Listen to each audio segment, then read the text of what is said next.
So normally, the top of the bag looks like this. You've got the battery, you've got the live view, you've got some of the modems, all the cables. But then over here,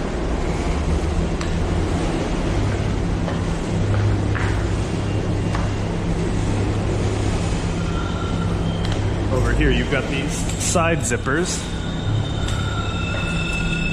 that open up. So this is where I put the food. This is where I've got my donuts and my water. Normally the water would be on the bike, and normally I don't have donuts, but today I have donuts because donuts are very good.